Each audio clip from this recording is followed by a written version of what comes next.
আমরা গতকাল compressible flow এর ডিসকাশন শুরু করেছিলাম। তার মধ্যে আমরা কম্প্রেসিবল ফ্লো কাকে বলে, কম্প্রেসিবল ফ্লো এর ক্যারেক্টারিস্টিক্স কি, কম্প্রেসিবল ফ্লো এর অ্যাপ্লিকেশনস কি কি দেখেছি। তারপরে কম্প্রেসিবল ফ্লো এর সাথে রিলেটেড কিছু প্যারামিটার ডিফাইন করেছিলাম। যেরকম একটা ক্যারেক্টারিস্টিক্স ছিল বা একটা কন্ডিশন ছিল যেটাকে আমরা বলছি স্ট্যাগনেশন পয়েন্ট, এবং তার সাথে রিলেটেড কোয়ান্টিটি গুলোকে বলছিলাম স্ট্যাগনেশন কোয়ান্টিটি।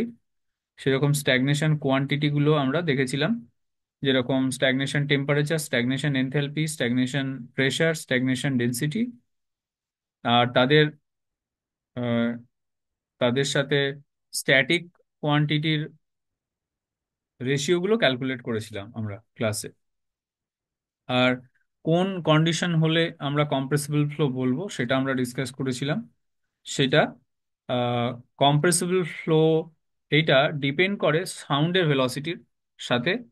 আহ, যে ফ্লোয়ের ভেলোসিটি সেটা কম্পারেবল কিনা সেই হিসাবে। সাউন্ডের ভেলোসিটিটা অবশ্যই টেম্পারেচারের সাথে ডিপেন্ড করে। এবার হচ্ছে কম্প্রেসিবল ফ্লো, এটা সবসময় গ্যাসের ক্ষেত্রেই হয়। তো সেই জন্যে সেই মিডিয়ামে এয়ারের সেই মিডিয়ামের সাউন্ডের ভেলোসিটি কত, সেই উম, যে কোয়ান্টিটিটা, তার সাথে ফ্লোয়ের ভেলোসিটিটা কম্পেয়ারেবল কিনা। কম্পেয়ারেবল মানে এটা আমরা দেখেছিলাম যে 0.3, যদি 0.3 টাইমস হয় বা তার থেকে বেশি হয় তখন আমরা কম্প্রেসিবিলিটি এফেক্টটা নেগলেক্ট করতে পারি না, এবং সেই হিসাবে ফ্লোটাকে কম্প্রেসিবল ফ্লো আমরা বলবো। মানে সাউন্ড যে ফ্লোয়ের ভেলোসিটিটা যদি at least 30% of the sound velocity হয়, সাউন্ড ভেলোসিটিকে আমরা সনিক স্পিডও বলি, সেক্ষেত্রে আমরা বলবো যে এটা কম্প্রেসিবল। এবং সেই হিসেবে আমরা স্ট্যাগনেশন কোয়ান্টিটি গুলো ক্যালকুলেট করেছিলাম। তো এই পর্যন্ত আমরা করেছিলাম স্ট্যাগনেশন কোয়ান্টিটি সবকটার সাথে স্ট্যাটিক কোয়ান্টিটির রেশিও গুলো ক্যালকুলেট করেছিলাম। ওকে, এরপরে আমরা যেটা দেখব বেসিক্যালি,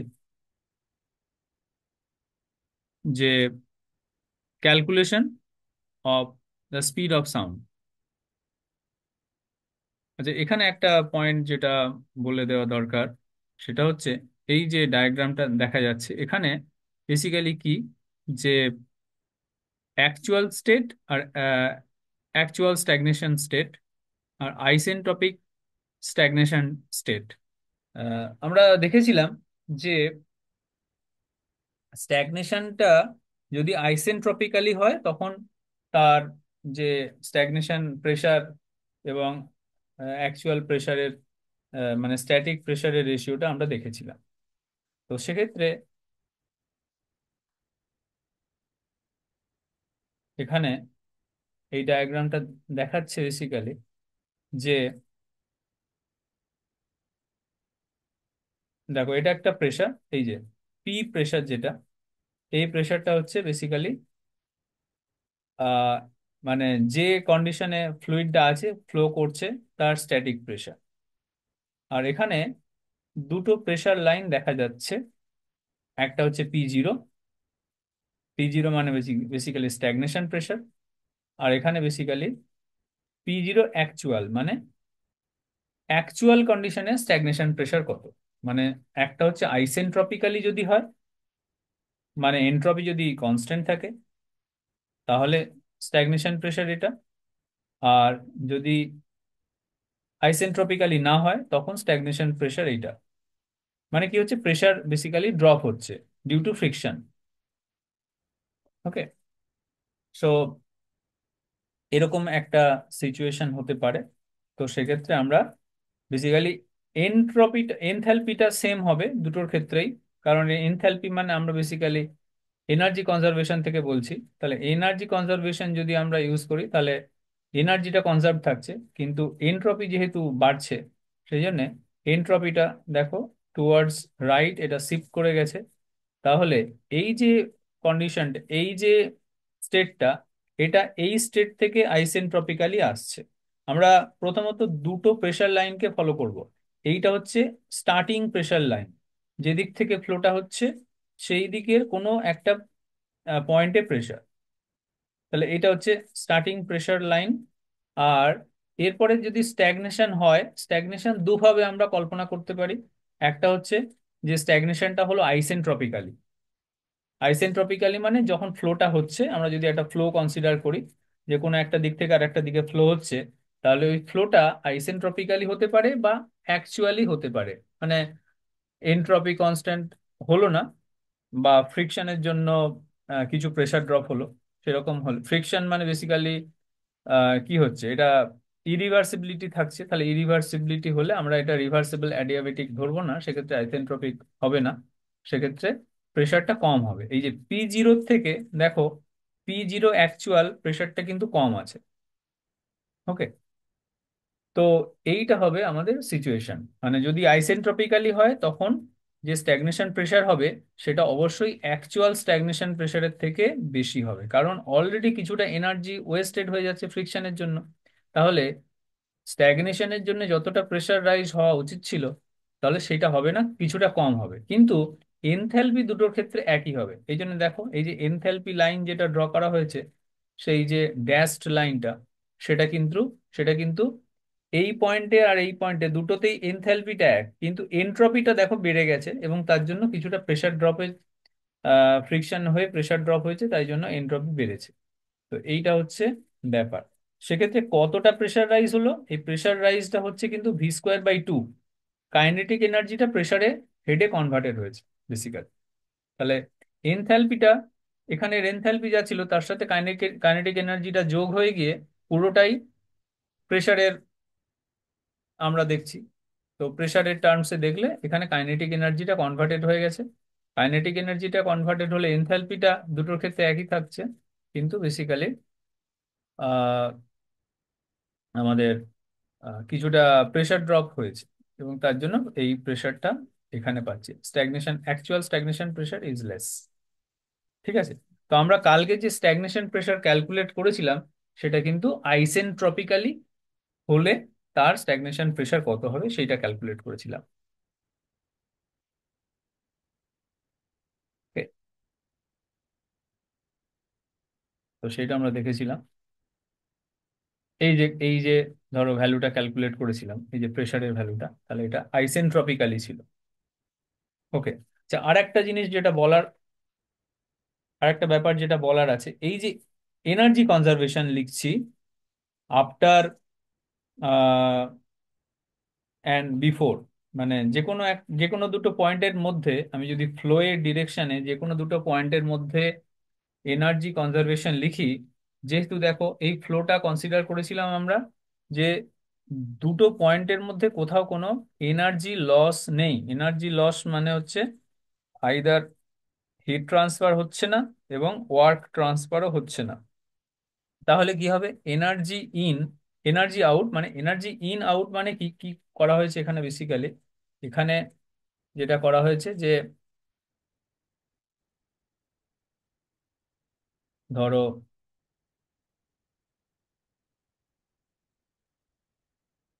আমি যদি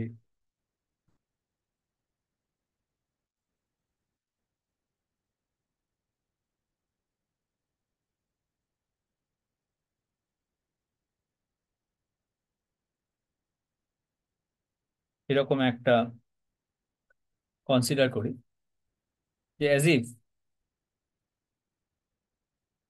যে কোনো একটা ডাইরেকশনে, যদি ধরো এরকম একটা কোনো একটা মতো ডাক্ট মতো আছে, তাহলে এদিক থেকে যদি ফ্লো হয়,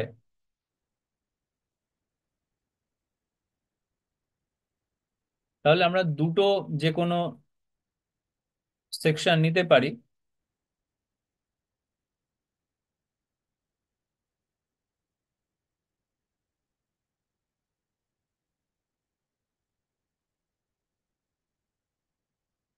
দুটো সেকশন নিতে পারি, এখানে একটা নিলাম আর এখানে একটা নিলাম। এই সেকশনের মধ্যে আমি যে জোনটা দেখছি, বেসিক্যালি ধরো এইটাকে যদি দেখি,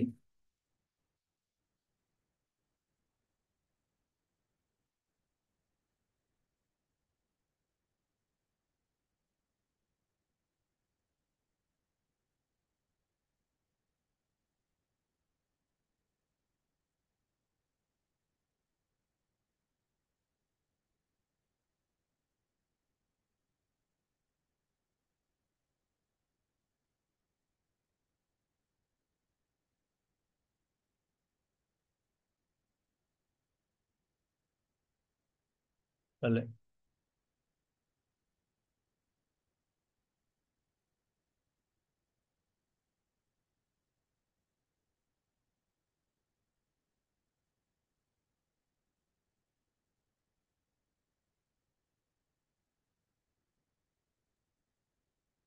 এই যে পুরো জোনটাকে যদি কনসিডার করি, তাহলে এখানে যে এন্ট্রপি যাচ্ছে, যা যে এনার্জি যাচ্ছে এখানে, আর যেটা এনার্জি বেরোচ্ছে, দুটো একই হবে, যেহেতু কোনো এনার্জি লস নেই। তাহলে এখানে যে এনার্জিটা এন্টার করছে আর এখান দিয়ে যেটা বেরোচ্ছে, তাহলে একই হবে, যেহেতু কোনো হিট ট্রান্সফার নেই, কোনো হিট ট্রান্সফার নেই, মানে কিউ এটা জিরো। আর একটা হচ্ছে ওয়ার্ক ট্রান্সফারও কিছু নেই, তাহলে energy in, rate of energy in will be equal to rate of energy out. Okay, তাহলে এইটাতে আমরা কি করতে পারি, এবার নেক্সট এখানে দেখবো এটা, যে Q in plus W in, তাহলে energy in is equal to energy out, তাহলে Q in plus W in. এবার এই যে টার্মসটা লিখেছি, এটা কিভাবে লিখেছি, দেখো আমরা কি দেখেছি, যে what is the stagnation enthalpy. Stagnation enthalpy কত? স্ট্যাগনেশন এনথালপি হচ্ছে H zero at any state.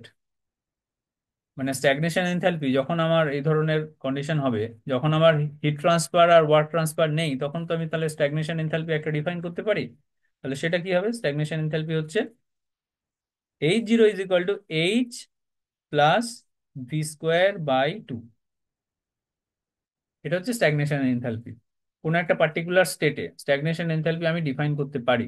আমার প্র্যাকটিক্যালি বা ফিজিক্যালি যদি স্ট্যাগনেশন নাও হয়, তাহলেও আমি কিন্তু স্ট্যাগনেশন এনথালপি ডিফাইন করতে পারি। কালকে বললাম, গতকাল, যে এটা ডিপেন্ড করছে যে আমি একটা থট এক্সপেরিমেন্ট করলাম, একটা থট এক্সপেরিমেন্ট, যেখানে আমি ধরে নিলাম যদি ওটা থামিয়ে দেওয়া হতো, তাহলে ওর কত হতো স্ট্যাগনেশন, স্ট্যাগনেশন এনথালপি। তাহলে সেই পয়েন্ট অফ ভিউ থেকে আমরা স্ট্যাগনেশন এনথালপি একটা পার্টিকুলার স্টেটে ডিফাইন করতে পারি।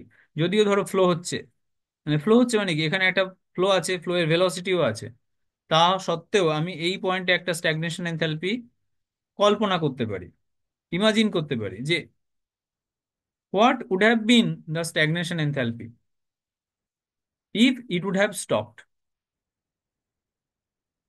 ওকে, কিন্তু অ্যাকচুয়ালি কিন্তু ও ফ্লো করছে, ফ্লো করছে, তার সত্ত্বেও আমি স্ট্যাগনেশন এনথালপি ধরে নিচ্ছি যে যদি যদি ওটাকে থামিয়ে দেওয়া হতো, তাহলে ওর স্ট্যাগনেশন এনথালপি কত হতো, সেটা আমরা ভাবছি।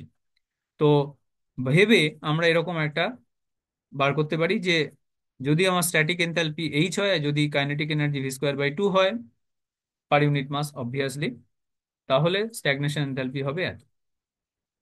ঠিক আছে, এরপরে তাহলে আমি কি লিখতে পারি এখানে, আমরা জানি কি কাইনেটিক, আমরা জানি যে ফার্স্ট ল, ফার্স্ট লটা কিরকম ফর্মে হয়। ফার্স্ট লটা হচ্ছে, আমি যদি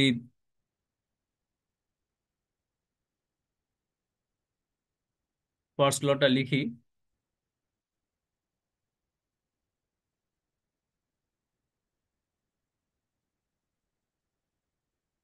কিউ, আমি পার ইউনিট মাস লিখছি, যেহেতু একটাই ইনলেট একটাই এক্সিট, সেক্ষেত্রে আমরা জানি যে পার ইউনিট মাস লিখলে জিনিসটা, ফর্মটা এরকম হবে দেখতে। কিউ, এখানে কি করছে, মোস্ট জেনারেলাইজ লিখছে কিউ ইন, মানে total energy in is equal to total energy out লিখেছি, তো তাহলে total energy in is equal to total energy out, তাহলে সেটা হবে Q in plus W in.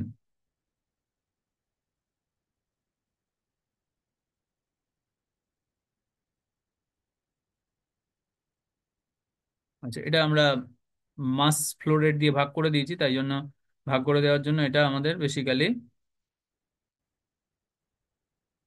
Per KG হয়ে যাচ্ছে। তাহলে এটা আমরা basically Q in and W in লিখবো। এরপরে বোঝা না গেলে কিন্তু জিজ্ঞাসা করবে। H I plus V I square by 2 plus G Z I is equal to Q out plus W out plus H O plus V O square by 2 plus G Z O. তাহলে এটা হচ্ছে আমার total energy conservation. Energy in is equal to energy out. আচ্ছা, একটা হয়তো আমি আহ, মনে করতে পারছি না ভুল বলেছি কিনা, যে energy in is equal to energy out, এটা বেসিক্যালি যখন এনার্জি কনজারভেশন হচ্ছে, তো এক্ষেত্রে total energy in is equal to total energy out. Okay, এটা মানে এটা হয়তো আমি মিন করে ফেলেছি যে মাস ফ্লো রেটের থ্রু দিয়ে যে এনার্জি ইন হচ্ছে সেইটাই আউট হচ্ছে, এরকম কিন্তু নয়। মানে হচ্ছে total energy in to the control volume is equal to total energy out. It is always true, whether Q is equal to 0, W is equal to 0 or not. মানে কি, যে energy coming in all forms is equal to energy coming out in all forms, including mass flow rate and energy interaction only without mass flow. মানে মাসের সঙ্গে যে energy যাচ্ছে সেটা তো ঠিকই আছে, তাছাড়াও যে এনার্জি ইন্টারাকশন হচ্ছে, যেমন ধরো hit transfer, work transfer etcetera, সেটার জন্যও কিন্তু বেসিক্যালি তোমার যে এনার্জি ট্রান্সফারটা হবে সেটা এখানে ইনক্লুডেড। তার মানে এই যে energy in, it includes all the forms of energy, that is energy in with mass, energy in with heat and work. Similarly energy out মানে হচ্ছে, এটা হচ্ছে mass including energy in, energy out in the form of mass transfer, work transfer and heat transfer. সেই জন্য এইটা লিখেছি। এই যে এনার্জি ইন, এইটা হচ্ছে পুরোটা হচ্ছে মাস ট্রান্সফারের জন্য, এইটা হচ্ছে হিট ট্রান্সফারের জন্য, আর এটা হচ্ছে ওয়ার্ক ট্রান্সফারের জন্য। তার মানে টোটাল এনার্জি যেটা কন্ট্রোল ভলিউমটার মধ্যে এন্টার করছে সেটা হচ্ছে in terms of mass transfer. এইটা টোটাল মাস ট্রান্সফারের সাথে আমি যেহেতু পার ইউনিট মাস করেছি, সেই জন্য মাস ফ্লো রেট দিয়ে পুরো ইকুয়েশনটাকে দুদিকটাকে ভাগ করে দিয়েছি। এবং মাস ফ্লো রেট কি, যে যেটা মাস ফ্লো রেট এন্টার করছে এদিকে, তার মানে মাস ইন, এই যে মাস ইন আর মাস আউট এটা তো সেম, এম ডট আউট। তার মানে কি, এটাকে আমরা বলি মাস কনজারভেশন থেকে M dot in is equal to M dot out is equal to sum M dot I can say. তো সেই জন্যে মাস ফ্লো রেটটা আমার কিন্তু ভাগ করে দিয়েছি বলে মাস ফ্লো রেটটা দেখা যাচ্ছে না এখানে এই এই যে ইকুয়েশনে, কিন্তু ওটা পার ইউনিট মাস হয়ে গেছে বলে বাদ চলে গেছে, আদারওয়াইজ ওটা আছে। তো পার ইউনিট মাস আমি লিখেছি এখানে। এবার তাহলে এখানে কিউ ইন হচ্ছে energy in the form of heat transfer, W in হচ্ছে energy in the form of work transfer, and এই যে ব্র্যাকেটেড টার্মটা, এটা হচ্ছে energy in terms of work mass transfer. তাহলে এটা হচ্ছে heat transfer, work transfer, mass transfer. বাঁ দিকে ডান দিকেও তাই, হিট ট্রান্সফার, ওয়ার্ক ট্রান্সফার আর মাস ট্রান্সফার, যেটা বেসিক্যালি এনার্জি আউট। তাহলে দুটো বেসিক্যালি ইকুয়াল। ওকে, আচ্ছা, এরপরে কি লিখেছি দেখো এখানে, Q dot in W in ওটা তো অ্যাজ ইট ইজ থেকে যাবে,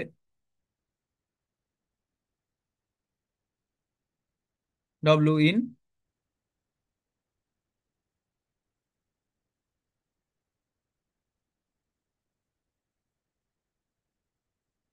প্লাস এই যে টার্মটা, এটা কি, এটা বলেছি stagnation enthalpy at the inlet. তার মানে কি stagnation enthalpy at the inlet, মানে কি ফিজিক্যালি ইনলেটটা স্ট্যাগনেশন হয়ে গেছে? নাই, হতে পারে স্ট্যাগনেশন হয়নি, ফ্লো হচ্ছে, কিন্তু তার সত্ত্বেও আমি ওই স্টেটের করেসপন্ডিং স্ট্যাগনেশন এনথালপি আমি একটা ডিফাইন করতে পারি, সেটাই আমি বলেছি। তাহলে ওই পয়েন্টের স্ট্যাগনেশন এনথালপি কি হবে? ও, H0 I, stagnation condition at this state, plus GZ I। Okay, আচ্ছা, therefore it is equal to Q out plus W out plus, আচ্ছা, এইটাও হচ্ছে আমার স্ট্যাগনেশন। আচ্ছা, এই জিরোটা হয়তো কনফিউজিং হতে পারে মনে, এটাকে তোমরা ইও লিখতে পারো, মানে এক্সিট ইও লিখতে পারো এটাকে। এটাকে লিখলে আমাদের হয়তো সুবিধা হবে পরের নোটেশন গুলো ফলো করতে। এটাকে আমরা লিখতে পারি। হ্যাঁ, তো কিউ আউট, আচ্ছা, এই যে কিউ আউট এটাতে আমি লিখছি না, কারণ হিট ট্রান্সফারটা শুধু যে এক্সিট দিয়ে হচ্ছে তা তো নয়। হিট ট্রান্সফারটা তো ওয়াল দিয়ে হতে পারে, বাউন্ডারি দিয়ে হতে পারে, এখান দিয়ে হিট ট্রান্সফার হতে পারে। সেই জন্য এটা যে শুধু এক্সিট দিয়েই হবে এমন ব্যাপার না। তো আউট মানে হচ্ছে বেসিক্যালি হিট, যা হিট যেটা আমার কন্ট্রোল ভলিউম থেকে বেরিয়ে যাচ্ছে সেটাই হচ্ছে কিউ আউট।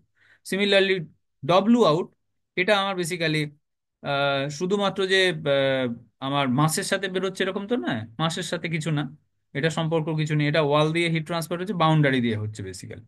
তো বাউন্ডারি আমার যে কোনো বাউন্ডারি, শুধুমাত্র যে ফিজিক্যাল যে এখান দিয়ে এক্সিট হচ্ছে, মাস ফ্লো রেট হচ্ছে সেখানে নয়, অন্যান্য যে কোনো বাউন্ডারি দিয়েই ওয়ার্ক ট্রান্সফারটা হচ্ছে। তাহলে এই নোটেশনটা কিন্তু কনফিউশন মনে না হয় যেন, যে আমি এখানে করলাম, এখানে কেন আউট অ্যাজ ইট ইজ রেখে দিলাম। তো এই ইনের সাথে আলাদা আছে, এই ইনটা কিন্তু, ইনটা যেরকম মাস, ইনটা যেরকম ওয়ালের যে কোনো জায়গা দিয়ে হতে পারে, ওয়ার্ক ট্রান্সফারটাও আমার যে কোনো জায়গা দিয়ে যে কোনো বাউন্ডারি দিয়ে হতে পারে, কিন্তু মাস ফ্লো রেটটা সবসময় একটা ওপেনিং দিয়ে হবে। তো সেইটার জন্য এই নোটেশনটা বুঝতে হবে। ওকে, তো এরপরে নেক্সট হচ্ছে, এইটা হচ্ছে স্ট্যাগনেশন এনথালপি, এটা হচ্ছে stagnation enthalpy at, sorry, stagnation enthalpy H0 E, মানে অ্যাট দ্য এক্সিট। তাহলে এটা হয়ে গেল H0 E plus GZ E, এটা হচ্ছে potential energy per unit mass. তাহলে এইটা হয়ে গেল আমার নতুন energy conservation or first law, new form of the first law of thermodynamics. ঠিক আছে, এটা বোঝা গেল? হ্যাঁ, আচ্ছা, এক্ষেত্রে আবার আমরা যদি আইডিয়াল গ্যাস হয়, সেক্ষেত্রে আমরা আবার H0 কে আমরা আবার মানে ভেঙে লিখতে পারি। তো সেটাকে আমরা দেখি কিভাবে লিখবো।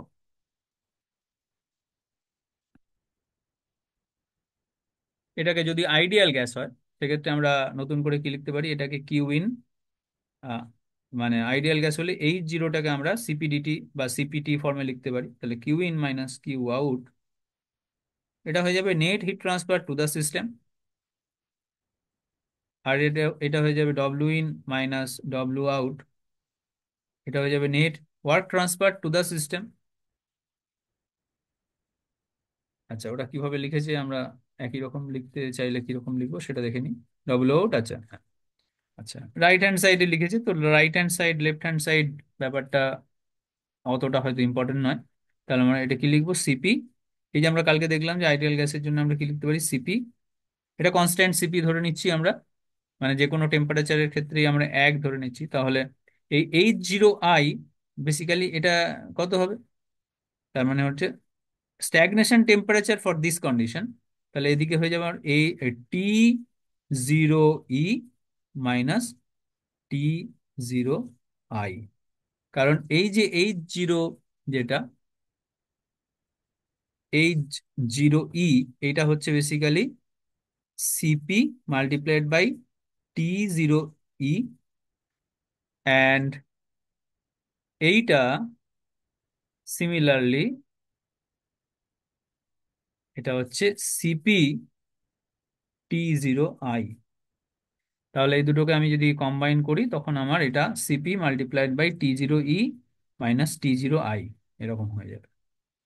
আর এই দুটোকে যদি আমি মানে পোটেনশিয়াল এনার্জি পার ইউনিট মাস, এইটাকে যদি আমরা ইয়ে করি, এইটা সাথে এইটাকে যদি আমি একসাথে লিখি, যেটা হবে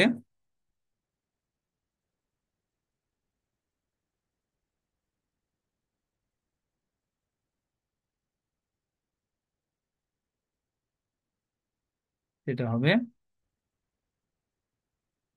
কি হবে, G into ZD minus Z I. তাহলে এটা আমার হয়ে গেল নতুন form of the first law, new form of the first law.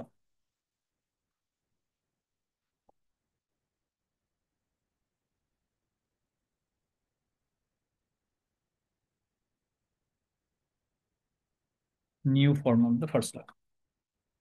তাহলে আমরা কি দেখলাম এখানে, দেখো এখানে কি ছিল ফার্স্ট ল, নতুন আগের ফর্মটা কি ছিল, ফার্স্ট ল এর আগের ফর্মটা ছিল এইটা, যেখানে আমার kinetic energy, enthalpy, static enthalpy এসব ছিল, এইসব ফর্মে ছিল। আর নতুনটা কি আমার হলো, নতুনটার মধ্যে হিট ট্রান্সফার, ওয়ার্ক ট্রান্সফার তো অ্যাজ ইউজুয়াল যা ছিল তাই আছে, কিন্তু এইটাতে আমার দেখো শুধু স্ট্যাগনেশন টেম্পারেচারের টার্মসে, বা আগেরটা দেখলে স্ট্যাগনেশন এনথালপির টার্মসে আমার কনভার্টেড হয়ে গেল। ওকে, তো এটা একটা ইয়ে, যে আমরা কোনো একটা পার্টিকুলার জায়গায় আমাদের টেম্পারেচার আর স্ট্যাগনেশন টেম্পারেচার এর টার্মসে আমরা ক্যালকুলেট করতে পারি। ওকে, আচ্ছা এরপরে আমরা দেখব নেক্সট,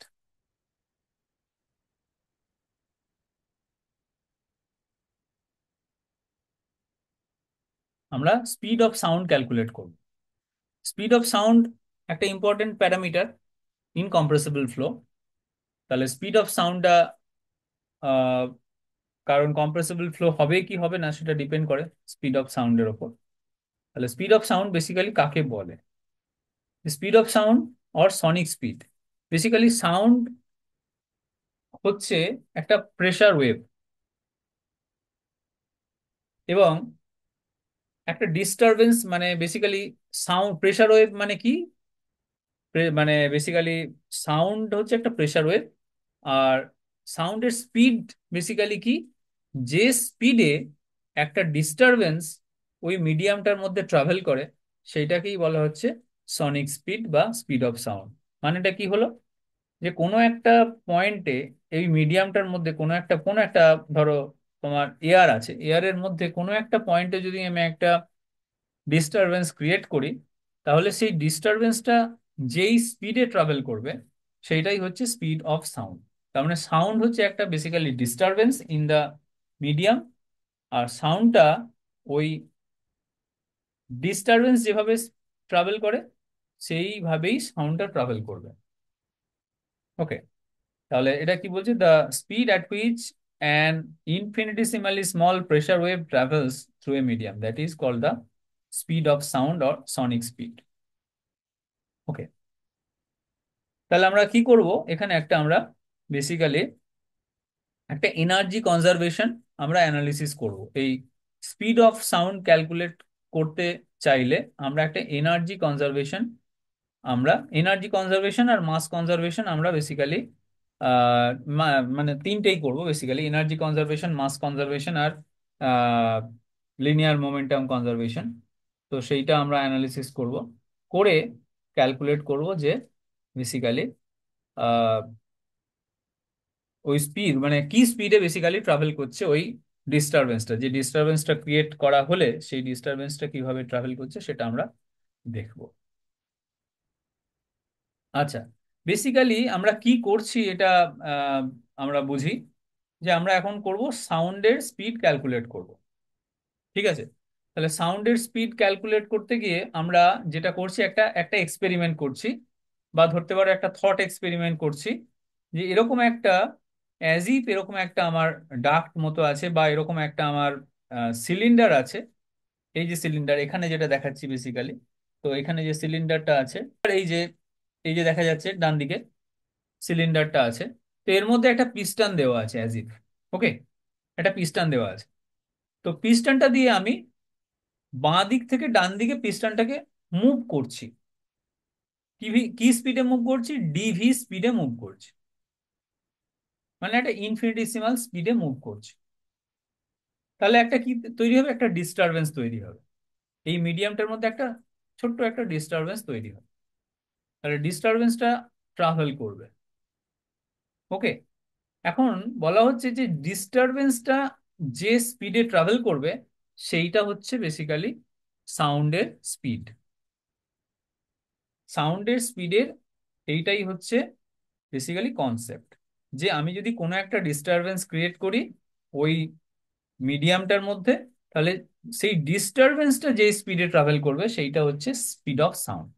তাহলে আমি এখানে কি করছি, পিস্টনটাকে যদিও আমি ডিভি স্পিডে মুভ করাচ্ছি, কিন্তু ডিভি স্পিডে মুভ করানোর জন্য ওইখানে যে একটা প্রেসার ওয়েভ তৈরি হবে, সেই প্রেসার ওয়েভটা কিন্তু যে স্পিডে ট্রাভেল করবে সেটা কিন্তু সি, সেইটাকে বলছে স্পিড অফ সাউন্ড। এইটা বুঝতে হবে।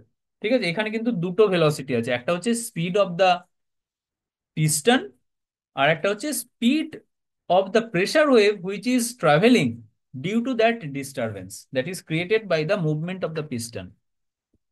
ওকে, এইটা একটু প্রথমে বুঝে নিলে পরে কিন্তু কনসেপ্টটা আরো ইজিলি বোঝা যাবে। বোঝা গেল? যে তুমি একটা পিস্টন নিয়েছো, এখানে এখানে অ্যাজ ইফ এরকম একটা ওপেন সিলিন্ডার আছে। ওপেন সিলিন্ডার মানে এদিকটাও খোলা ওদিকটাও ধরো খোলা। এবার আমি যখন এই পিস্টনটাকে একটু অল্প ভেলোসিটি দিয়ে মুভ করাবো, তখন এর মুভমেন্টের জন্য এখানে এয়ারটা মুভ করবে, মানে একটা প্রেসার, একটা ওয়েভ তৈরি হবে, একটা প্রেসার পালস তৈরি হবে। সেই প্রেসার পালসটা ট্রাভেল করবে বাঁ দিক থেকে ডান দিকে। ঠিক আছে, এই এই ডায়াগ্রামটা প্রথমে ফলো করো। প্রথমে বাঁ দিক থেকে ডান দিকে ট্রাভেল করবে। ঠিক আছে, তোমাদের কেউ সাউন্ডটাকে একটু মিউট করে দাও যদি কথা না কিছু বলো। ঠিক আছে, হ্যাঁ। তাহলে পিস্টনটা মুভ করছে ডিভি স্পিডে, আর পিস্টনটা মুভ করার জন্য যে একটা ডিস্টারবেন্স তৈরি হলো, সেই ডিস্টারবেন্সটা মুভ করবে। ডিস্টারবেন্সটা হচ্ছে একটা প্রেসার ওয়েভ। সেই ডিস্টারবেন্সটা যে স্পিডে মুভ করবে সেটা হচ্ছে the speed of the sound, এটাকেই বলছি সি বা সনিক স্পিড। তাহলে দুটো ভেলোসিটি পাচ্ছি, একটা হচ্ছে পিস্টনের মুভমেন্ট আর একটা হচ্ছে সি। তাহলে এই যে সি মুভ করবে যখন, তখন ওখানে একটা বেসিক্যালি ফ্রন্ট তৈরি হবে, এটাকে বলে ওয়েভ ফ্রন্ট। তাহলে ওয়েভ ফ্রন্ট মানে কি, যে ডিস্টারবেন্সটা ট্রাভেল করছে, যে প্রেসার ওয়েভটা ট্রাভেল করছে, সেই ওয়েভটার একটা ফ্রন্ট আছে, ট্রাভেল করে যাচ্ছে। তাহলে ওই ওয়েভ ফ্রন্টটার এগেনস্টে দুটো আমার সাইড আছে, একটা হচ্ছে ডাউনস্ট্রিম সাইড, এই যে ডাউনস্ট্রিম সাইড, আর একটা হচ্ছে আপস্ট্রিম সাইড। আচ্ছা, যখন ডাউনস্ট্রিম সাইডে আছে এই দিকে প্রেশারটা বেশি, আমরা যেহেতু এখানে ডিস্টারবেন্স ক্রিয়েট করেছি তাহলে এই দিককার প্রেশার বেশি। এই দিকে এই প্রপার্টিগুলোকে আমরা লিখছি H plus DH, P plus DP, আর রো প্লাস ডি রো। আচ্ছা, এর যে ডাউনস্ট্রিম সাইড আছে, সেই ডাউনস্ট্রিম সাইডে আমাদের যে কোয়ান্টিটি গুলো, করেসপন্ডিং কোয়ান্টিটি গুলো এইচ, পি আর রো, এইভাবে লিখছি। আচ্ছা, এখানে আমরা তিনটে কোয়ান্টিটি নিয়েছি, এখানে আমরা এইভাবে বুঝতে পারি জিনিসটাকে, এই যে তিনটে কোয়ান্টিটি কিভাবে নিলাম। একটা হচ্ছে রো আছে, তো রো মানে বেসিক্যালি ধরো মাসের সাথে কানেক্টেড, মানে আমরা যখন মাস কনজারভেশন ইউজ করব তখন রো এর টার্মসে আমরা লিখবো। আচ্ছা, পি আছে, তো পি এর সাথে বেসিক্যালি বলতে পারো যে মোমেন্টাম কনজারভেশন বা ধরো ফোর্স ব্যালেন্স, সেইটা আমার পি এর সাথে কানেক্টেড। আর একটা হচ্ছে এনথ্যালপি, এইচ, এটা হচ্ছে এনার্জির সাথে কানেক্টেড।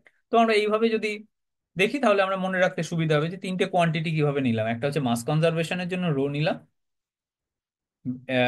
মোমেন্টাম ব্যালেন্স বা ফোর্স ব্যালেন্সের জন্য আমরা পি নিলাম, আর একটা হচ্ছে এনার্জি ব্যালেন্সের কথা মাথায় রেখে আমরা এইচটা নিলাম। তাহলে আমরা পরে আমরা ফলো আপ করতে সুবিধা হবে, এবং আমরা যখন এনার্জি কনজারভেশন, মাস কনজারভেশন, মোমেন্টাম কনজারভেশন বা ফোর্স ব্যালেন্স এগুলো লিখবো, সেক্ষেত্রে আমাদের এগুলো আহ লিখতে পরপর সুবিধা হবে। ঠিক আছে। আচ্ছা, তাহলে এখানে আমার পিস্টন ছিল, পিস্টনটা মুভ করছে, এরকম একটা আমার ব্যাপার ঘটছে। তো তাহলে এই যে ডিভি স্পিডে মুভ করছে, আর এখানে আমার একটা স্পিড আছে, তাহলে এই যে ফ্রন্টটা মুভ করছে এর স্পিড কত, সি। এর অ্যাক্রসে আমার প্রপার্টি চেঞ্জ হচ্ছে, এটা বুঝতে হবে। এর অ্যাক্রসে একটা প্রপার্টি চেঞ্জ হচ্ছে, এদিকে আমার আহ প্রপার্টি গুলো হচ্ছে এইচ, পি, রো, আর এদিকে হচ্ছে H plus DH, P plus DP, আর রো প্লাস ডি রো। আচ্ছা, এখানে আমরা দেখো এখানে একটা শার্প একটা দেখিয়েছি যে ভি, মানে ভেলোসিটি কিভাবে চেঞ্জ হয়েছে অ্যাক্রস দা প্রেসার ওয়েভ। দেখো এইটা হচ্ছে প্রেসার ওয়েভের ফ্রন্টটা, ওয়েভ ফ্রন্ট। এর অ্যাক্রসে এই মিডিয়ামটা মুভ করছে না, আর এই মিডিয়ামটা মুভ করছে উইথ ভেলোসিটি ভি। তার মানে এখানে জিনিসটা বুঝতে হবে একটা জিনিস, যে এই যে এই যে জোনটা আছে, এই জোনে কিন্তু মিডিয়াম মানে এয়ার যে মুভ করছে, এয়ারের মুভমেন্টের ভেলোসিটি কত, ডিভি। মেটেরিয়াল মুভমেন্ট মানে এয়ার যেটা মুভ করছে তার ভেলোসিটি কিন্তু ডিভি, আর প্রেসার ওয়েভ যেটা মুভ করছে তার ভেলোসিটি কিন্তু সি। এই দুটো ডিফারেন্সটা বুঝতে হবে। মানে একটা মেটেরিয়াল যেটা হচ্ছে এয়ার, এয়ারের মুভমেন্ট হচ্ছে ডিভি, এটা তো একটা ফিজিক্যাল মেটেরিয়াল, সেই মেটেরিয়ালটা মুভ করছে ডিভি স্পিডে, কিন্তু মেটেরিয়ালটার মধ্যে যে প্রেসার ওয়েভটা আছে সেটা কিন্তু সনিক ভেলোসিটিতে মুভ করছে। এই দুটো ডিফারেন্স বুঝতে হবে। তার মানে এইখানে এই যে এই ছবিটা দেখো ভালো করে, এখানে আছে ভি, এই মানে ভেলোসিটির ডায়াগ্রাম, আর এটা হচ্ছে এক্স মানে ডাইরেকশন, মানে লেন্থ বা ডাইরেকশন। তাহলে এই যে আমার ওয়েভ ফ্রন্টটা আছে, এটার সাথে অ্যালাইন করে আমি এঁকেছি বাঁদিকে। এই এই যে ভেলোসিটি দেখা যাচ্ছে এটা হচ্ছে ডিভি, মানে কি, মেটেরিয়ালের ভেলোসিটি। এখানে মেটেরিয়ালের, এখানে যে পিস্টনটা মুভ করছে, পিস্টনটা এখানে মেটেরিয়ালটাকেও মুভ করাচ্ছে ডেফিনেটলি, শুধু যে ডিস্টারবেন্সটা দিয়েছে তা তো নয়, মেটেরিয়ালটাকেও মুভ করাচ্ছে। মানে এয়ারটা এই পয়েন্টে মুভ করছে, তার ভেলোসিটি হচ্ছে একটা শার্প ভেলোসিটি চেঞ্জ আছে, শার্প মানে ইনফিনিটেসিমালি অবশ্যই। তাহলে এখানে আমার ডিভি আছে, আর এখানে আমার ডিভিটা চেঞ্জ হয়ে গিয়ে জিরো হয়ে যাচ্ছে। তার মানে এই আফটার দিস পয়েন্ট অনওয়ার্ডস এখানে কোনো ভেলোসিটি নেই, মানে মেটেরিয়ালটা ট্রাভেল করছে না। আর এই পয়েন্টের এই দিকে মেটেরিয়ালটা ট্রাভেল করছে উইথ ডিভি ভেলোসিটি। ঠিক আছে। আচ্ছা, এবার আমি যদি ওয়েভ ফ্রন্টটা দেখি তাহলে তার অ্যাক্রসে প্রেসার কিভাবে চেঞ্জ হয়েছে। প্রেসার হচ্ছে এই পয়েন্টে প্রেসারটা অ্যাজ ইউজুয়াল যা ছিল, ধরো অ্যাটমসফেরিক কন্ডিশনে থাকলে অ্যাটমসফেরিক কন্ডিশনেই ছিল প্রেসারটা, যা ছিল পি আছে। আর এই বাঁদিকে মানে আপস্ট্রিম সাইডে এই ফ্রন্টটা, ওয়েভ ফ্রন্টটার, ওখানে তো একটা আমি এক্সট্রা প্রেসার ক্রিয়েট করেছি, প্রেসার একটা আহ, আহ, মানে একটা একটা পুশ দিয়েছি, সেই পুশটা দেওয়ার জন্য সেখানে একটা এক্সট্রা প্রেসার তৈরি হয়েছে, সেটা হচ্ছে additional pressure increment, that is DP. ঠিক আছে, এটা হচ্ছে পি প্লাস ডিপি, এখানে গিয়ে পি হয়ে যাচ্ছে। ঠিক আছে, দুটো জিনিস আমাদেরকে পরিষ্কার বুঝতে হবে। তাহলে মেটেরিয়াল ট্রাভেল করছে, তার একটা প্রেসার, এক্সট্রা প্রেসার আছে, আর এদিকে আমার বেসিক্যালি ওই প্রেসারটা কম আর ভেলোসিটিটা জিরো। ঠিক আছে, তাহলে এই যে মেটেরিয়ালটা মুভ করছে, এরপরে আমরা কি করছি, একটা রেফারেন্স ফ্রেমটা এতক্ষণ আমরা মানে ইনার্শিয়াল রেফারেন্স ফ্রেম থেকে বা এক্সটার্নাল রেফারেন্স ফ্রেম থেকে কনসিডার করছিলাম। রেফারেন্স ফ্রেমের কথাটা আমি কেন নিচ্ছি, কারণ এখানে দেখো ভেলোসিটি আছে। এই যে মেটেরিয়ালটা মুভ করে করে যাচ্ছে, তাহলে আমাকে মেটেরিয়ালটাকে ট্র্যাক করতে হবে। ওকে, এর উল্টোতে বা এর আহ, পরিবর্তে আমরা যেটা করতে পারি, এই ওয়েব ফ্রন্টটার উপর আমি একটা রেফারেন্স সিস্টেম অ্যাটাচ করে দিতে পারি। তোমরা আগে রিলেটিভ রেফারেন্স সিস্টেম বা রিলেটিভ ভেলোসিটি এটসেট্রা পড়েছো মেকানিক্সে। তাহলে রিলেটিভ ভেলোসিটি মানে কি? বেসিক্যালি ধরো দুজন মুভ করছে একসাথে, তাহলে দুজন মুভ করলে আমরা যদি বাইরে থেকে দেখি, তাহলে দেখবো কি বাইরে থেকে মানে হচ্ছে কোনো একজন যে মুভ করছে না, সে দেখবে কি দুজনেই মুভ করছে। কিন্তু যদি আমি এই রেফারেন্স ফ্রেমটা কোনো একজন, যে দুজন মুভ করছে তাদের কোনো একজনের সাথে অ্যাটাচ করে দিই, এবং মানে অ্যাজ ইফ সেই হচ্ছে অবজারভার যার উপর আমি ওই রেফারেন্স ফ্রেমটা অ্যাটাচ করলাম, সেই যদি অবজারভার হয়, তখন কি হবে? সে দেখবে সে অ্যাজ ইফ নিজে ফিক্সড আছে, এবং তার অন্য যে আরেকজন আছে সে মুভ করছে, আইদার মানে তার থেকে এগিয়ে যাচ্ছে বা পিছিয়ে যাচ্ছে, কোনো একটা কিছু হবে।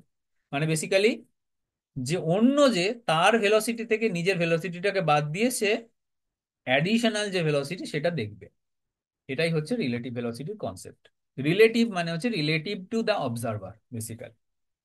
তো আমরা এখানে একটা এমন একটা রেফারেন্স ফ্রেম অ্যাটাচ করছি, ওই ওয়েব ফ্রন্টটা যে আছে সেই ওয়েব ফ্রন্টটার উপর আমি একটা রেফারেন্স ফ্রেম অ্যাটাচ করে দিচ্ছি অ্যাজ ইফ ওখানে একটা অবজারভার আছে, এই ওয়েব ফ্রন্টের সাথে মুভ করছে অবজারভারটা। ওয়েব ফ্রন্টের সাথে মুভ করলে কি দেখবে সে? যে ওয়েব ফ্রন্টটা নিজেকে দেখবে স্ট্যাটিক। এতক্ষণ কি দেখছিল? যে ওয়েব ফ্রন্টটা মুভ করে করে যাচ্ছে, বাইরে থেকে আমি যদি দেখি, দেখবো যে ওয়েব ফ্রন্টটা মুভ করে করে ডান দিকে চলে যাচ্ছে। ওকে, আর বা যা কিছু হচ্ছে, এবার হচ্ছে যে ওয়েব ফ্রন্টটা মুভ করে যাচ্ছে আর এই মেটেরিয়ালটাও ডান দিকে মুভ করছে ডিভি স্পিডে। তাহলে এই দুটো আমরা আগে দেখছিলাম ইনার্শিয়াল রেফারেন্স ফ্রেম থেকে, এটা আগে বুঝিনি। যে ইনার্শিয়াল রেফারেন্স ফ্রেম থেকে দেখছিলাম যে ওয়েব ফ্রন্টটা মুভ করছে বাঁ দিক থেকে ডান দিকে উইথ ভেলোসিটি সি বা স্পিড সি, আর মেটেরিয়ালটা এই যে বাঁ দিকের মেটেরিয়ালটা এই জোনের, সেটা হচ্ছে ডিভি স্পিডে বাঁ দিক থেকে ডান দিকে মুভ করছে। এখন আমরা যদি একজন অবজারভারকে বা একটা রেফারেন্স ফ্রেমকে অ্যাটাচ করে দিই ওয়েব ফ্রন্টের সাথে, তাহলে কি দেখবো? ওয়েব ফ্রন্টে যে অবজারভার আছে সে দেখবে যে ওয়েব ফ্রন্টটা মুভ করছে না। ওয়েব ফ্রন্টটাকে যদি থামিয়ে দিই, তাহলে এই মেটেরিয়ালটা তো এতক্ষণ স্ট্যাটিক হয়েছিল, তার মানে ওয়েব ফ্রন্টটা এদিকে যাচ্ছিল। এবার ওয়েব ফ্রন্টটা যদি স্ট্যাটিক হয়ে যায়, তাহলে কি দেখবে? যে এই মেটেরিয়ালটা অ্যাজ ইফ ডান দিক থেকে বাঁ দিকে ওয়েব ফ্রন্টটাকে ক্রস করে বাঁ দিকে চলে যাচ্ছে, তাই না? তার মানে ধরো তুমি একটা সাইকেল নিয়ে বাঁ দিক থেকে ডান দিকে যাচ্ছ, এবার তোমার কি মনে হবে? যে অ্যাজ ইফ যারা দাঁড়িয়ে আছে তারা যেন ডান দিক থেকে বাঁ দিকে চলে যাচ্ছে, পিছন দিকে চলে যাচ্ছে তোমার। সেই রকমই হবে, এখানেও তাই হবে। তাহলে এই যে আমার ওয়েব ফ্রন্টটা আছে, ওয়েব ফ্রন্টের ওপর যে অবজারভারটা আছে সে দেখবে যে সমস্ত মেটেরিয়ালটা যেটা এতক্ষণ স্ট্যাটিক কন্ডিশনে বাইরে থেকে দেখে মনে হচ্ছিল, সেই স্ট্যাটিক ফ্লুইডটা অ্যাজ ইফ ওকে পাস করে পিছনের দিকে চলে যাচ্ছে। তাহলে এই মেটেরিয়ালটার ভেলোসিটি কত ছিল? আগে জিরো ছিল। সেই জন্য এখন রিলেটিভ ভেলোসিটি হচ্ছে সেই ভেলোসিটিটা এই দিকে চলে যাবে। ঠিক আছে, এটা বোঝা গেল?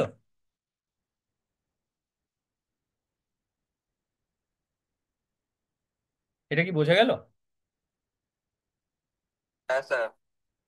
আচ্ছা, তাহলে এইটার আমার মানে এই যে মেটেরিয়ালটা আছে তার ভেলোসিটি কত দেখবে? সি, কারণ আগে জিরো ছিল, আর এইটা সি স্পিডে অ্যাকচুয়াল ফ্রন্টটা বাঁ দিক থেকে ডান দিকে ট্রাভেল করছিল।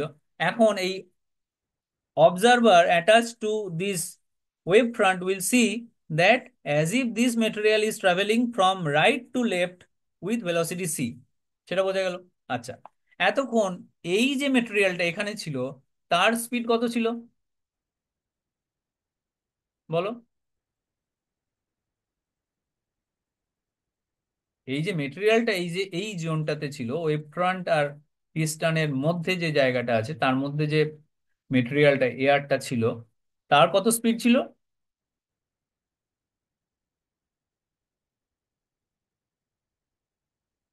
এতক্ষণ বললাম তো।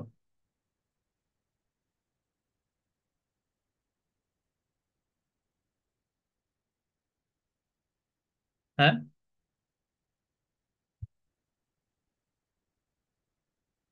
এতক্ষণ বললাম না কত স্পিড ছিল মেটেরিয়ালটা? দেখো, সি হচ্ছে সাউন্ডের বা প্রেসার ওয়েভটা যে স্পিডে মুভ করছে সি, আর মেটেরিয়ালটা কত স্পিডে মুভ করছিল?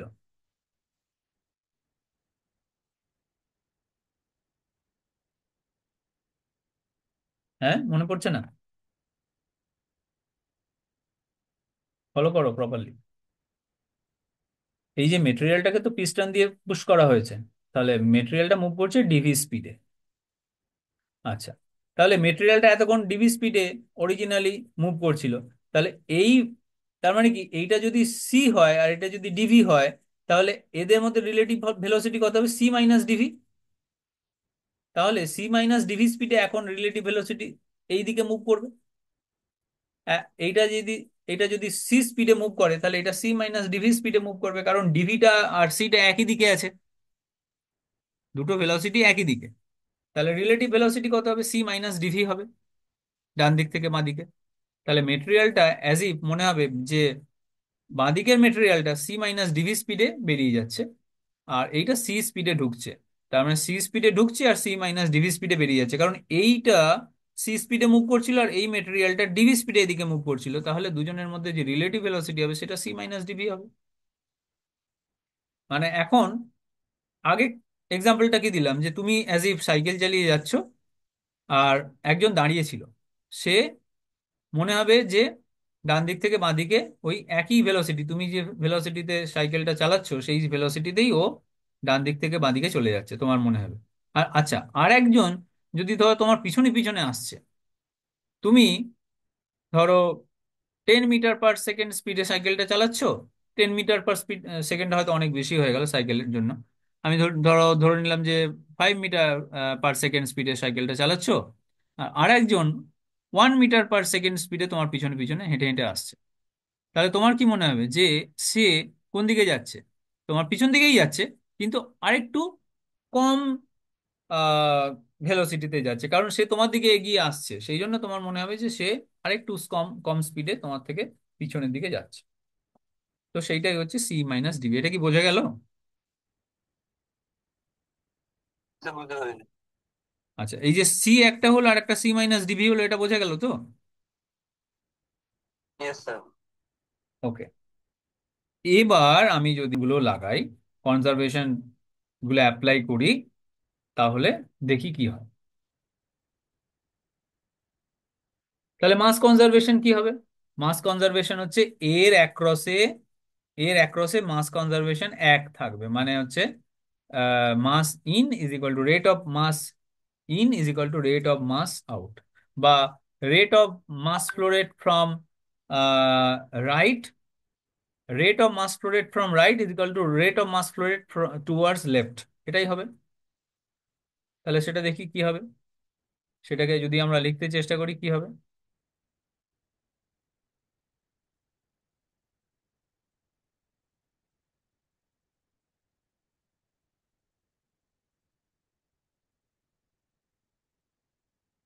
তাহলে সেটা হবে, ধরো, mass flow rate from right, M dot from right is equal to M dot towards left. এটা লিখতে পারি।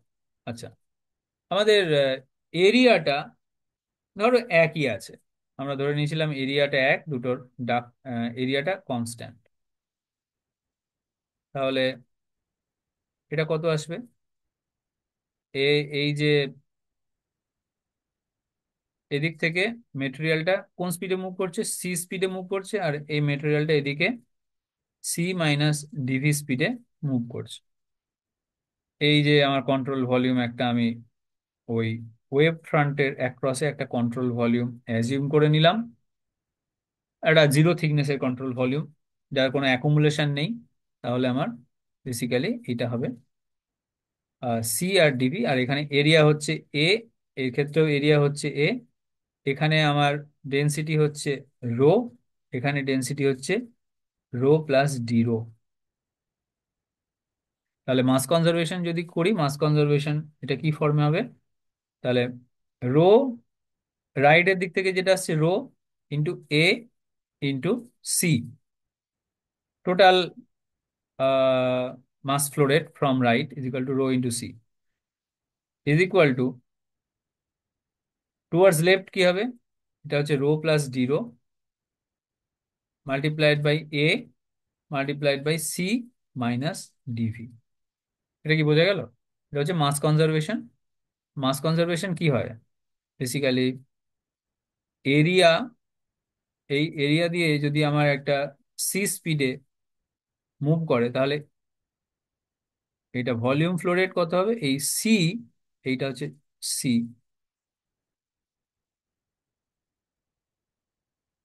Multiplied by this area A, তাহলে এ ইন্টু সি হয়। আর তাহলে ভলিউম হলো, ভলিউম ফ্লো রেট হচ্ছে এসি, ভলিউম ফ্লো রেট। আর তাহলে মাস ফ্লো রেট কত হবে? Volume flow rate multiplied by density, so rho AC. তাহলে এটা হচ্ছে রাইট থেকে লেফটে আসছে এটা, আর লেফট দিয়ে বেরিয়ে যাচ্ছে এটা, মানে এটা এটা ঢুকছে, এটা বেরিয়ে যাচ্ছে। আচ্ছা, এক্ষেত্রে আমরা যদি ক্যালকুলেশন করি, তাহলে রো এসি স্মল সি, তাহলে এখানে আমার হবে বেসিক্যালি, আচ্ছা এরিয়াটাকে আমরা আগেই বাদ দিয়ে দিতে পারি, তো যেহেতু এরিয়া কনস্ট্যান্ট, তাহলে এরিয়া বাদ দিয়ে দিলাম।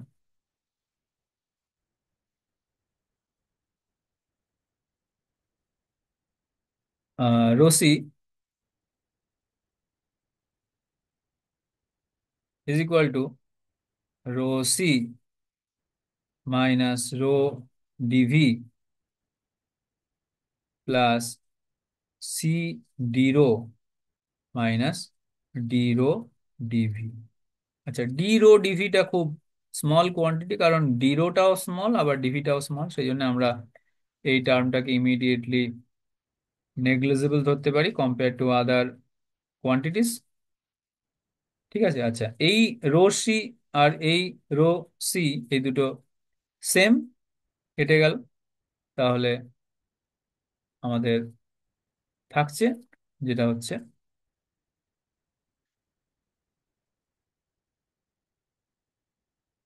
C D rho minus rho DV is equal to zero. এটা আমার একটা ইকুয়েশন এলো। ঠিক আছে, এটা কোথা থেকে পেলাম? মাস কনজারভেশন থেকে। এরপরে আমরা যদি এনার্জি কনজারভেশন লিখি দুটোর মধ্যে, এনার্জি কনজারভেশন যদি লিখি, তাহলে কি হবে? এই পয়েন্টে যে এনার্জি ঢুকছে আর এই যে এনার্জি বেরোচ্ছে, দুটোর এক হবে। তাহলে এরকম অ্যাজ ইউজুয়াল আমরা লিখবো এনার্জির ক্ষেত্রে, তাহলে এনার্জি পার ইউনিট মাস লিখতে পারি। সো এনার্জি ইন বা এনার্জি ফ্রম রাইট, সেটাও লিখতে পারো।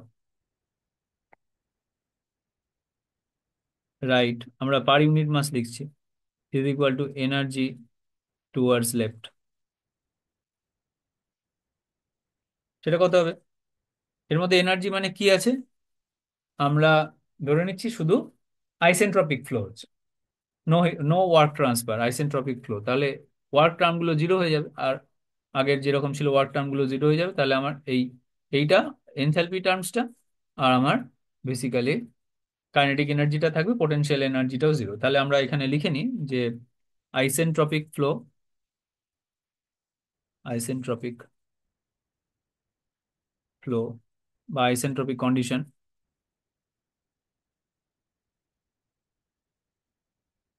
আচ্ছা, নেক্সট হচ্ছে আহ এখানে আমার Q is equal to zero হয়ে গেল।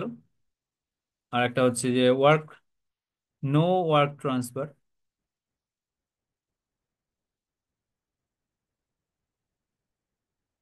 তাহলে কি হবে? ওয়ার্ক টার্মটাও জিরো হয়ে গেল। আর হচ্ছে বেসিক্যালি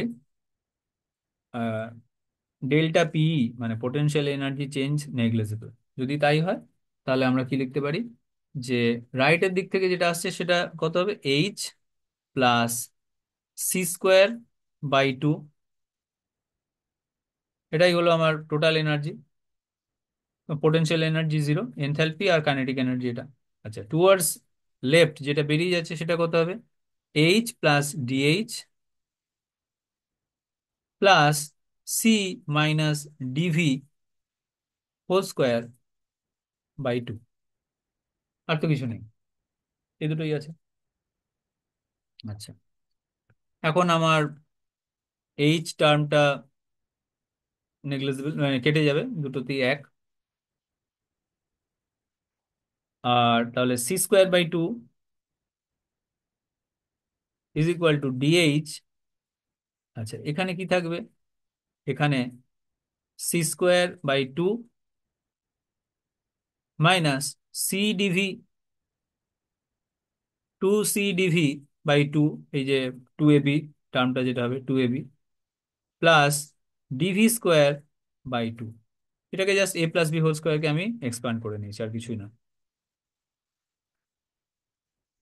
এবারে এই টার্মটা আর এই টার্মটা কেটে যাবে, আর এই টার্মটাকে আমরা নেগলিজিবল, কারণ এটা ডিভিটা খুব স্মল কোয়ান্টিটি, তাহলে ডিভি স্কোয়ারটা আরো স্মল, তাহলে এটা নেগলিজিবল। তাহলে এটা কি হবে? ডিএইচ, এখান থেকে কি লিখতে পারি? DH minus C DV is equal to zero. তাহলে এনার্জি কনজারভেশন থেকে এটা পেলাম।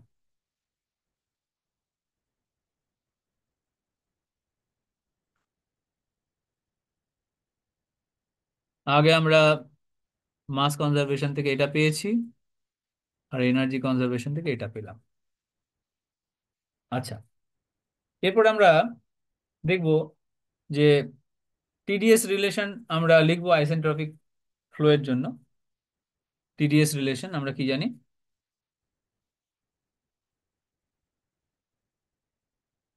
যে টি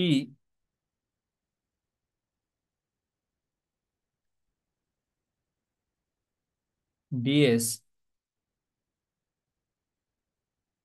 is equal to DH minus VDP, এটা আমরা জানি টিডিএস রিলেশন।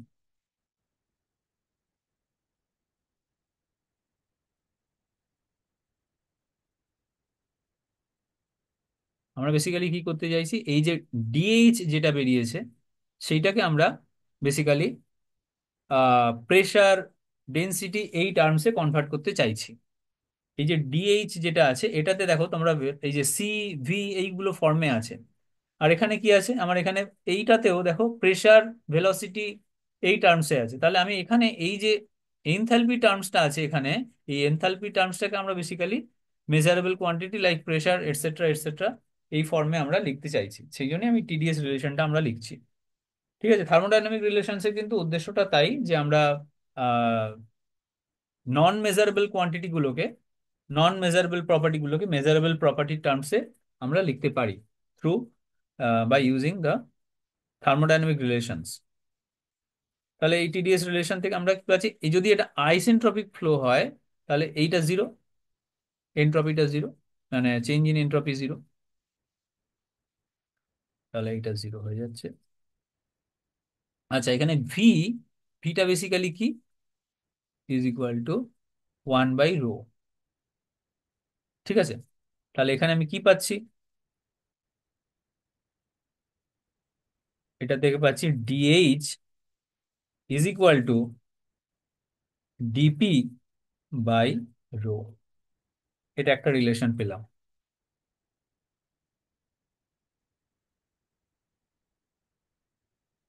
ঠিক আছে, এই রিলেশনটা পেয়ে গেলাম।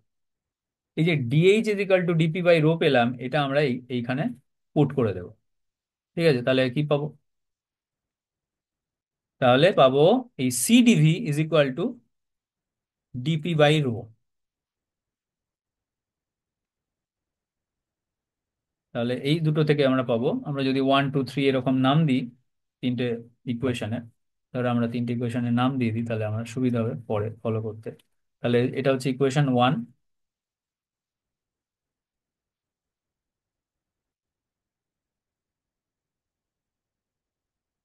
ইকুয়েশন ওয়ান, এটাকে ধরি আমি ইকুয়েশন টু,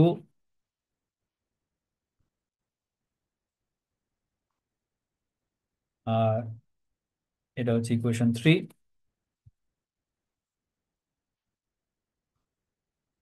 তাহলে from equation 2 and 3, from equation 2 and 3 কি পাবো?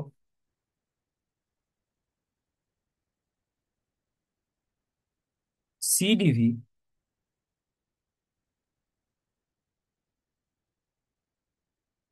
সিডিভি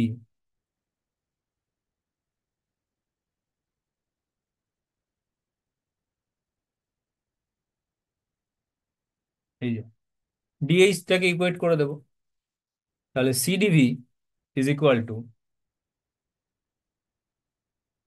সিডিভি is equal to DH is equal to DP by rho. ঠিক আছে। আচ্ছা, এখানে একটা ব্যাপার মাথায় রাখতে হবে যে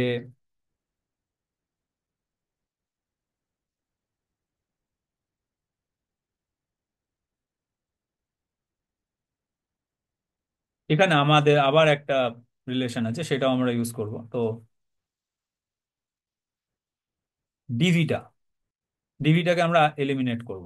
ঠিক আছে। আচ্ছা, প্রথম একটা জিনিস আমাদেরকে মাথায় রাখ, এটা আইসেন্ট্রপিক আমরা ধরে নিয়েছিলাম আগে। এইটা এইটা এসেছে কিন্তু আইসেন্ট্রপিক ফ্লো কন্ডিশন থেকে। এখানে আমরা অ্যাজাম্পশন ছিল আগেই,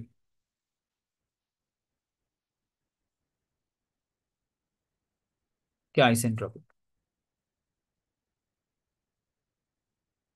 কন্ডিশন, তার মানে কি এনট্রপি কনস্ট্যান্ট আমরা ধরেছিলাম। তাহলে এটা কি দাঁড়াচ্ছে? C DV is equal to DP by rho. আচ্ছা, what is DV from equation 1? বলো তো, ফ্রম ইকুয়েশন 1 ডিভি কি? তোমরা তো লিখছো নোট, বলো তো।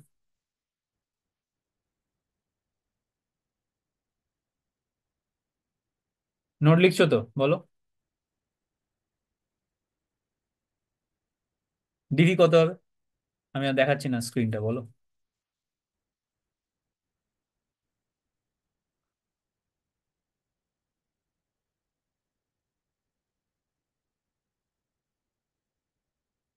বলো, ডিভি কত হবে? DV is equal to C D rho. তোমরা লিখছো না, আমার মনে হচ্ছে ডি রো বাই না রো। স্যার, ছিলাম ইয়ে চলে গেছে আমাদের এদিকে, বৃষ্টি হয়েছে তো। ও, তো স্যার, কারেন্ট চলে গেছে আমাদের।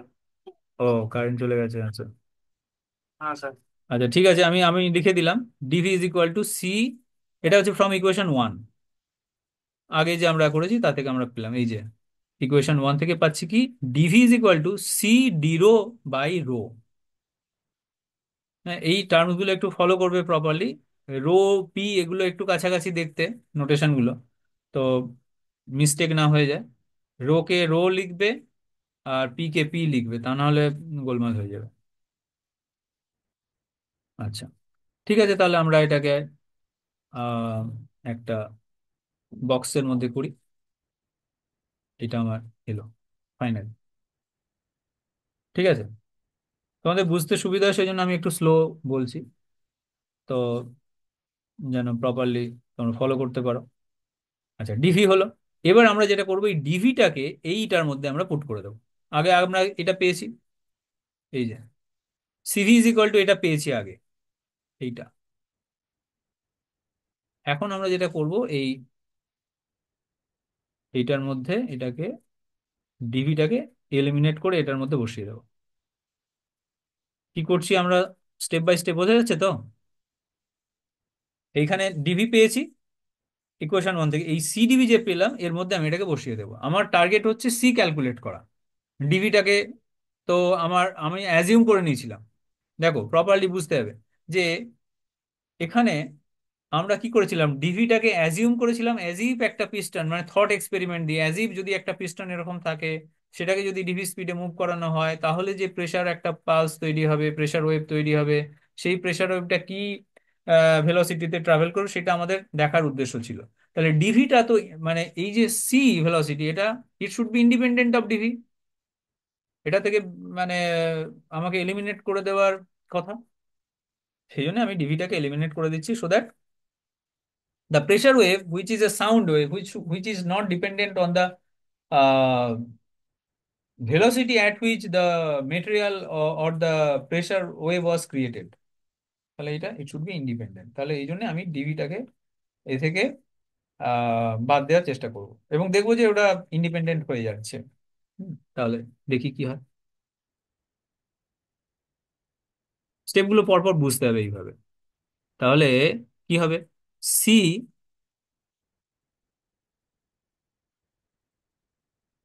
তাহলে সি, সরি, এখানে দুটো থেকে পাচ্ছি। এটাকে যদি বলি ইকুয়েশন 4, এটাকে যদি বলি ইকুয়েশন 5, তাহলে ফ্রম ইকুয়েশনস 4 অ্যান্ড 5 কি পাবো? সি, এখানে ডিভিটা রিপ্লেস করে দিই, তাহলে ডিভি রিপ্লেস করে দিলে কত হবে? C D rho by rho is equal to DP by rho. ঠিক আছে, এখানে দেখি কি কি আর অ্যাডজাস্টমেন্ট করা যায়। এই রোটা এই রোর সাথে ক্যান্সেল হয়ে যায়, আর এই সি আর সি মিলে সি স্কোয়ার হয়। তাহলে এটার মানে হচ্ছে C square is equal to DP by D rho. আচ্ছা, একটা ব্যাপার, আমরা কি বলেছিলাম আগে? বলেছিলাম আইসেন্ট্রপিক কন্ডিশন অ্যাজিউম করা আছে, তার মানে এনট্রপি কনস্ট্যান্ট। তাহলে এইটা অর্ডিনারি ডিফারেন্সিয়াল হবে না, এটা বেসিক্যালি পার্শিয়াল ডিফারেন্সিয়াল হবে, যেখানে এনট্রপি কনস্ট্যান্ট। তাহলে এইটাকে আমরা লিখতে পারি, বা লেখা দরকার, লেখা উচিত, এটা হচ্ছে del P del rho instead of DP D rho, কারণ এখানে এনট্রপি কনস্ট্যান্ট ধরা হয়েছে। তাহলে এইটা হচ্ছে বেসিক্যালি, হ্যাঁ, এইটা হচ্ছে আমার ফর্মটা। কেন করলাম? Because entropy constant.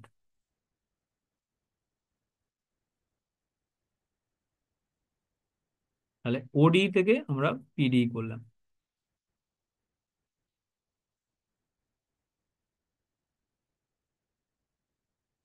মানে this is not total derivative, it is a partial derivative, কারণ আমরা একটা একটা কোয়ান্টিটিকে আমরা, একটা ভেরিয়েবলকে আমরা কনস্ট্যান্ট ধরে নিয়েছিলাম। সেই ভেরিয়েবলটা আনচেঞ্জ থাকলে তাহলে আমার এই ডিফারেন্সিয়েশনটা কত হবে, সেইটা হচ্ছে তাহলে পার্শিয়াল ডেরিভেটিভ। তাহলে আমরা কি লিখতে পারি? সি ইজ ইকুয়াল টু, আমরা লিখতে পারি এবার দেয়ারফোর, তাহলে C square is equal to, এটা হলো, এটা আমার হলো C square is equal to এটা। তাহলে আমরা এটাকে বলতে পারি ইকুয়েশন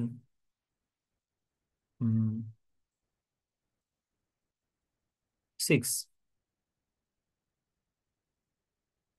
ইকুয়েশন 6। আচ্ছা, এই ইকুয়েশন 6 কে আমরা, বা তুমি সি লিখতে পারো, সি ইজ ইকুয়াল টু, আমরা লিখতে পারি সি ইজ ইকুয়াল টু, তাহলে এটা থেকে লিখতে পারি C is equal to under root del P del rho constant entropy.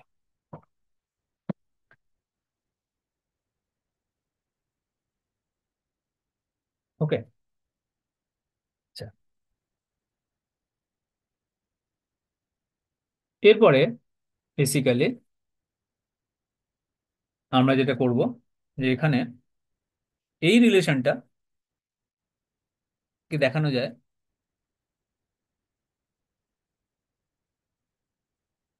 যে del P del rho,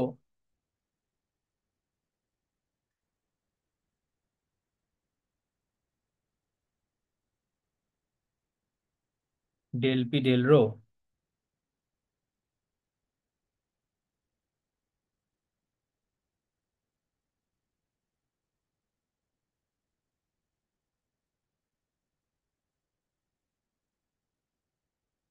at constant entropy is equal to basically gamma multiplied by del P del rho at constant temperature. এটা আমরা separately একটা prove করে দেখাতে পারি। আপাতত এটাকে আমরা অ্যাজিউম করে চলি।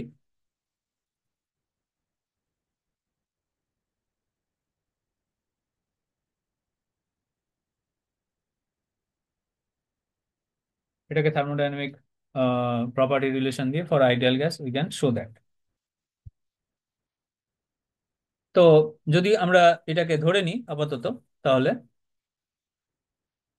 আমরা লিখতে পারি সি ইজ ইকুয়াল টু, তাহলে সি ইজ ইকুয়াল টু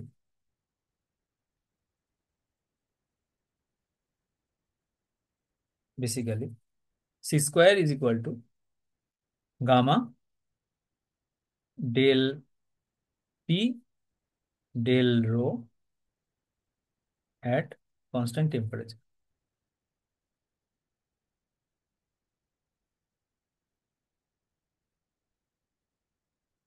আচ্ছা, এইটা আইডিয়াল গ্যাস। তাহলে আইডিয়াল গ্যাস আমরা ধরেছিলাম, তাহলে আইডিয়াল গ্যাসের রিলেশন কি? P is equal to rho R T. তাহলে del P del rho at constant temperature কত হবে? Del P del rho at constant temperature হয়ে যাবে রো আর। সিম্পলি এটাকে ডিফারেন্সিয়েট করলে এটা আসবে রো আর। তাহলে সি স্কোয়ার কত হবে? সি স্কোয়ার হয়ে যাবে ইজ ইকুয়াল টু গামা,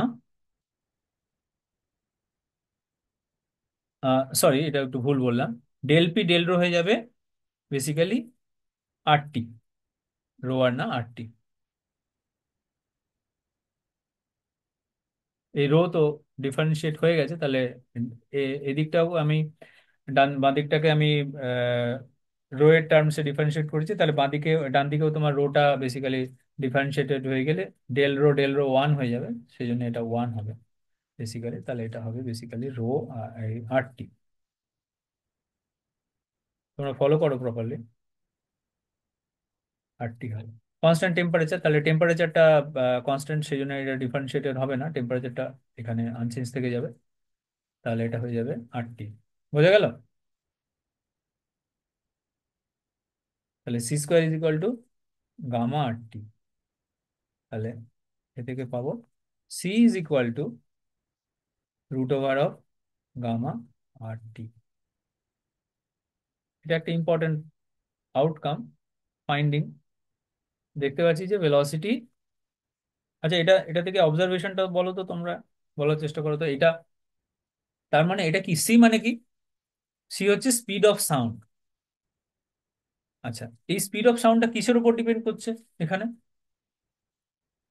বলো? এটা করেই আমরা আজকে শেষ করব। এইটা অ্যাটলিস্ট বলার চেষ্টা করো, কারণ এই ধরনের তোমাদের শর্ট আনসার টাইপ কোয়েশ্চেন বা এমসিকিউ কোয়েশ্চেন আসতেই পারে, যে velocity of sound depends on what. এখানে দেখো তিনটে কোয়ান্টিটি আছে, গামা আর টি। ডেফিনেটলি বোঝা যাচ্ছে যে এটা টেম্পারেচারের উপর ডিপেন্ডেন্ট। তাহলে speed of sound depends on what? Temperature. তাহলে speed of sound,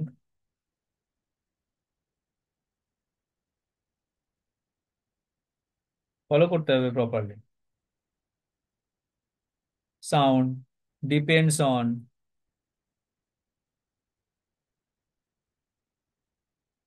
what? Temperature, মানে অ্যাবসলিউট টেম্পারেচার।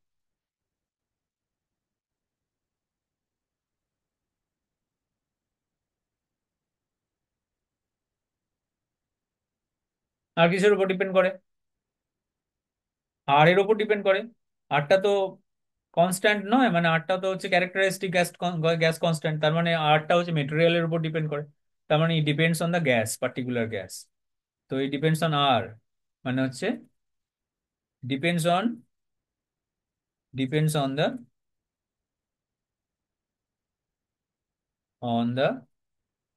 গ্যাস।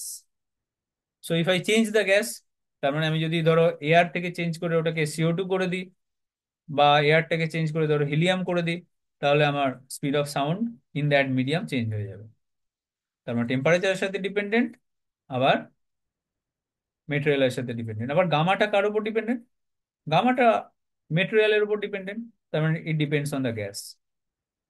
তার মানে এই গামা আর, এটা টোটাল দুটোই আর এর মানে গ্যাসের উপর ডিপেন্ডেন্ট, আর টিটা হচ্ছে টেম্পারেচার, টেম্পারেচারের উপর ডিপেন্ড। তার মানে basically speed of sound depends on the material or the gas or the fluid and the temperature of the fluid. বোঝা গেল?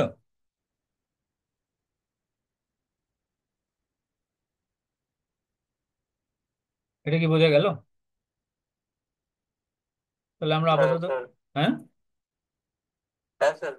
হ্যাঁ, এটা একটা ইম্পর্ট্যান্ট আন্ডারস্ট্যান্ডিং কনসেপচুয়াল পার্ট, এটা বুঝতে হবে। আরো কিছু আছে, আমরা আজকের মতো মোটামুটি এখানেই থামি নাকি?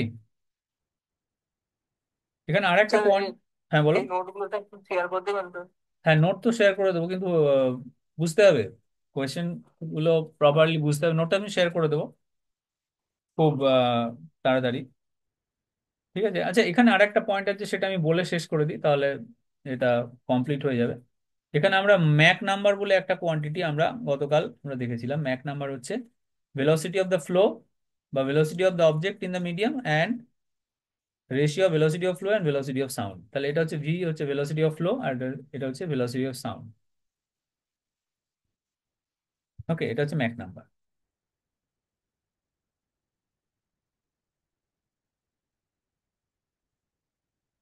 আচ্ছা, এখানে ম্যাক নাম্বার আমরা সি পেয়ে গেছি, তাহলে তাহলে ম্যাক নাম্বার কি হবে বেসিক্যালি? ম্যাক নাম্বার হচ্ছে ভি বাই, যদি আইডিয়াল গ্যাসের মধ্যে হয় তাহলে এটা হয়ে যাবে গামা আর টি।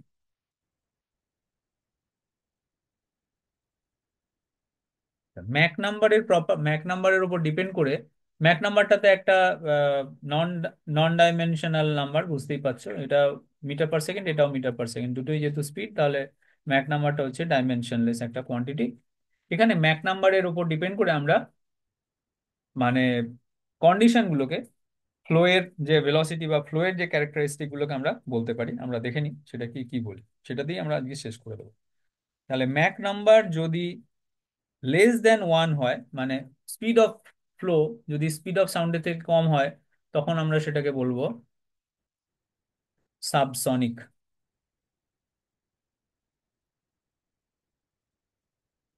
Subsonic flow. ম্যাক নাম্বার যদি স্পিড অফ সাউন্ডের সাথে ইকুয়াল হয়, তাহলে সরি, ম্যাক মানে ভেলোসিটি অফ ফ্লো যদি ভেলোসিটি অফ সাউন্ডের সাথে এক হয়, তাহলে ম্যাক নাম্বার 1 হয়ে যাবে। সেটাকে আমরা বলি সনিক ফ্লো।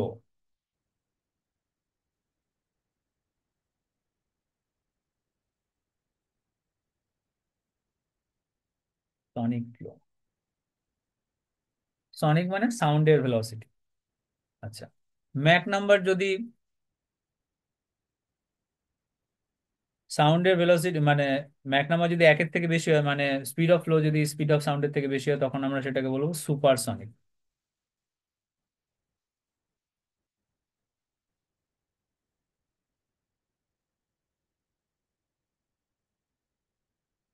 সুপারসনিক। আচ্ছা, ম্যাক নাম্বার যদি মাছ মাছ গ্রেটার দ্যান 1 হয়, মানে 1-এর থেকে তো বেশি বটেই, কিন্তু অনেক অনেকটা বেশি, তাহলে ম্যাক নাম্বার যদি মাছ মাছ গ্রেটার দ্যান 1 হয়, তখন আমরা এটাকে বলবো hypersonic,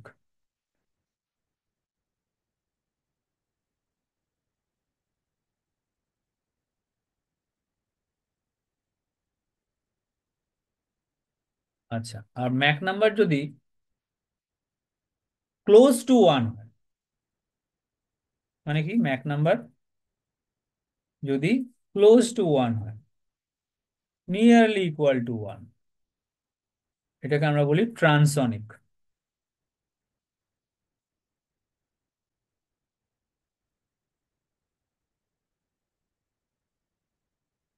ট্রান্সনিক flow.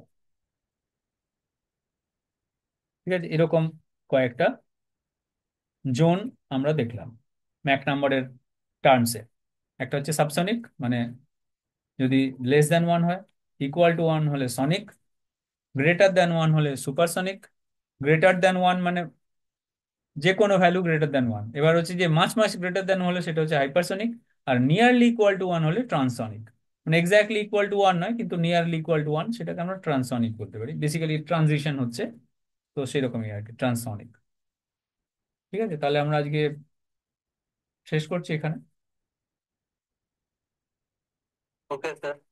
Okay. Hmm. Thank you.